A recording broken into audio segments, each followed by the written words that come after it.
So the ability to take that exploration of the world, which for me was always what I wanted from virtual reality. There's something to be said for you are on your virtual throne and something is happening to entertain you around there, but I want to explore the worlds. I want to see what's around the next corner. I want to go down the hall and around the bend and see what opens up, and to have the magical vista revealed to me as I crest the top of a hill. These are the things that really mean something in VR.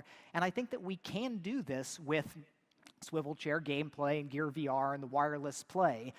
So we have a few exemplars of that, but for me, Minecraft really was, Minecraft was my quest, really, for the last year and a half. Before Gear VR even existed, Minecraft was something that I was desperate to get into virtual reality because I thought it would be critically important.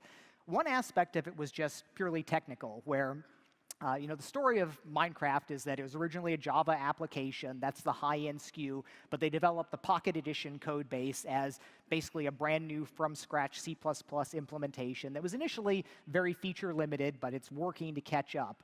And of course, my kids play Minecraft all the time. I play a little bit with them, and I would see it running on portable devices, and I would think, okay, it's a native C++ code base. This was back in the early days of Gear VR, before we didn't have any examples of Unity applications running very well yet. It was really the only things running great were the C++ code that I had started on the applications. So the idea of saying, taking a game that I know is implemented efficiently in C++, it should be a good target for this. It's a virtual world. There's a whole spiel you can get. I had made this observation independently, but somebody wrote a paper about it online, about the Minecraft metaverse, about how Minecraft already does embody so many of the things that people think about the metaverse, where it's infinite worlds, it's links between different servers, it's user-generated content, it's avatars and skinning, and all of these things that are there in this crude form, but they already exist.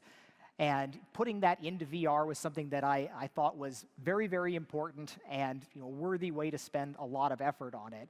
And so there's a long story behind all of this, where early on we had, we invited Notch over to Oculus, and we showed him early prototype stuff, and I talked with him about geeky programmer stuff for a long time.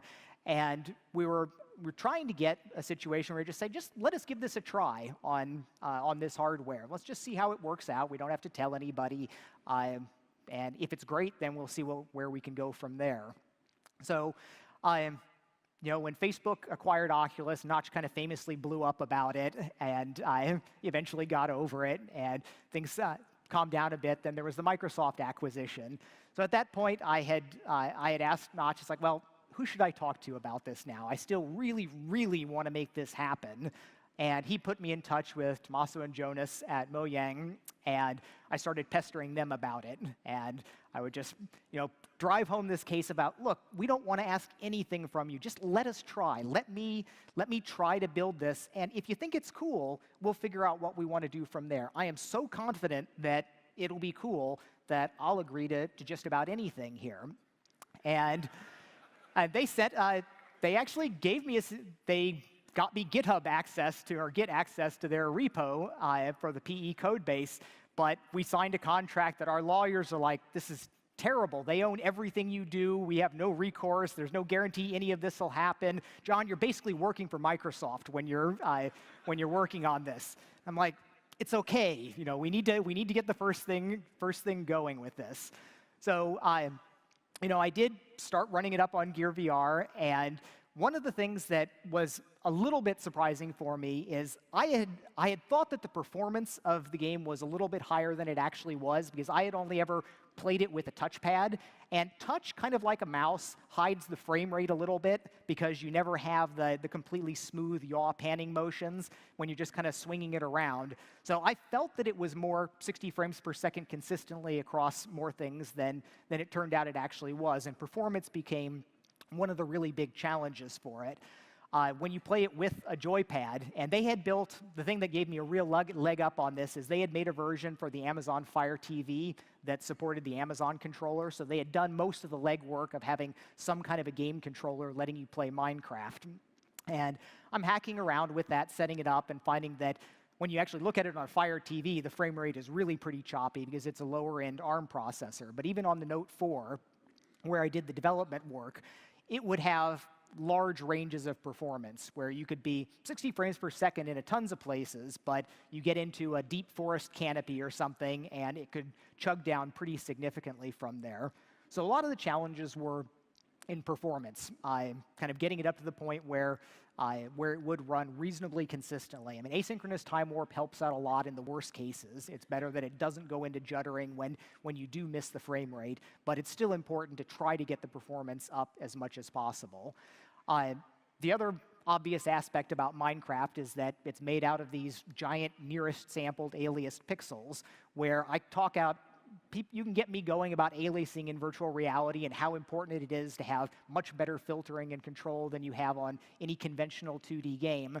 But here we are with Minecraft, which it would be hard to do things in a more alias-prone way, where you do not have multi-sample anti-aliasing on, and all of the textures are nearest sampled, so every pixel transition is an aliased line. They usually keep the contrast reasonably low, so it's not like they were all black-white checkerboards, but it really is pretty bad. And I would start playing the game and say, oh my god, the aliasing, my eyes are going to bleed.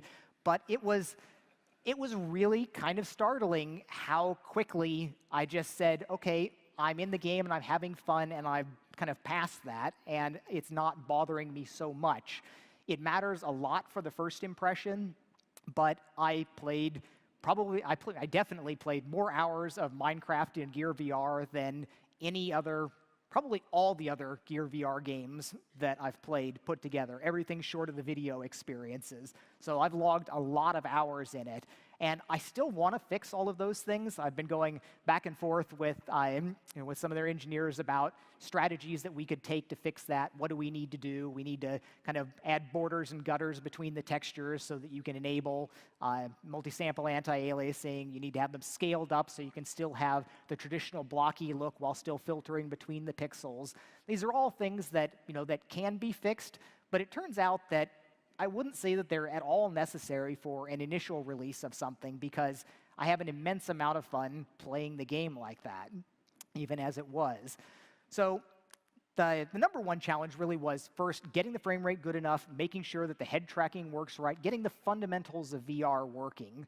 Because interestingly, when I started talking about this, Brendan Brendan is significantly sensitive. He's one of the more sensitive people to motion sickness. And by the way, Michael Abrash's little jab about me being completely insensitive is not at all true. I am not the most sensitive person, but I have played Omega Agent almost to the point of feeling nauseous, and Minecraft as well. So I'm not the most susceptible, but I'm not exactly immune, and I definitely tested that with some kind of marathon Minecraft sessions at times with this.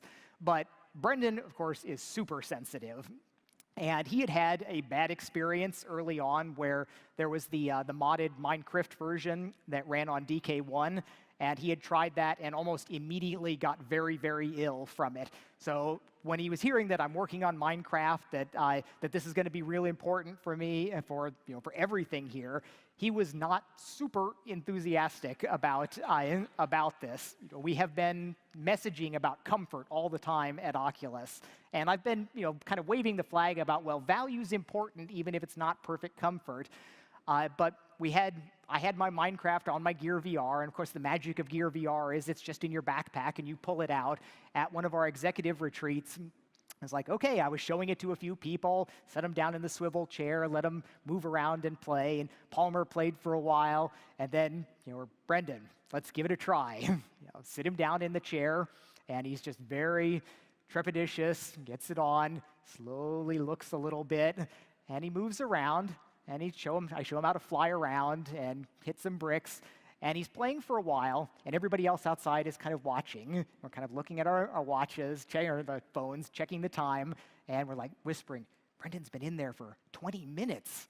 And that's remarkable. And Brendan comes out of it smiling, saying, that was okay. And that was very interesting. And that was an important point for kind of the whole project direction there.